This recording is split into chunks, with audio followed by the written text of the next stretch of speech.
What if every comic book Hostess ad was treated as canon? I had a comic idea that no one will ever publish, so here's my pitch: a limited Marvel series where all the Hostess ads really happened. It's a slow night. Spider Man and Daredevil are sitting around on a rooftop trading war stories. Spidey says, "Oh man, once I stopped a bank robbery with some Hostess fruit pies. I threw them at some robbers and they stopped and ate them. No joke. Here's the best part. As I was webbing them up, they were just going on about the fruit filling and how delicious it was. It was hilarious." Daredevil goes quiet. "What?"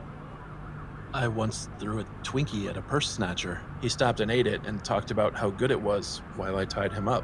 "No way. That happened to you too?" "No way that happened twice." They talk a bit longer and they call a few Avengers. As it turns out, this is an almost universal experience. At some point, almost every noteworthy hero has used a Hostess brand snack to either subdue a villain or get out of a sticky situation, and each just assumed it was a strange thing that only happened to them. Everyone's a little freaked out. Reed Richards begins working on experiments.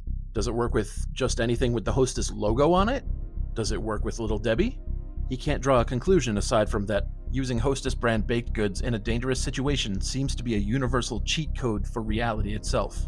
The world begins to change. Knockdown, drag-out fights are quickly phased out as snack cakes are hurled across New York. Police officers are given chocodiles instead of service weapons. Wolverine hates the idea and just whips cupcakes at Sabretooth's head as hard as he can. Dr. Doom puts on 25 pounds as world peace is finally achieved.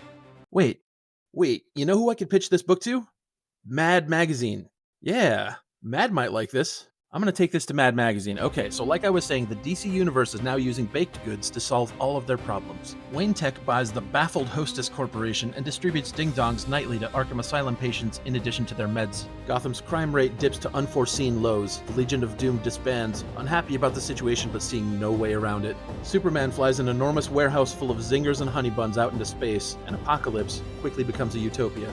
Between bites, a satisfied and amiable Darkseid wonders aloud what the power of this Hostess is, and whether it's some cosmic stuff of the universe. He cracks open a mother box and finds cream filling. Back on Earth, in Crime Alley, Batman hands a single ho-ho to the Flash, who nods solemnly and begins running so fast he travels backwards across the pages of time itself. Bruce Wayne's parents appear and the Batman costume vanishes, and Bruce embraces his parents in tears. Seeing the good he's done, Flash becomes a crusader traveling across time and solving every situation. He throws apple pies at the Mongols, tosses Suzy Q's at Hitler, chucks powdered donuts at the Hindenburg. And it all works. He reaches the Mesozoic era and looks up at the bright light in the sky. Not on his watch.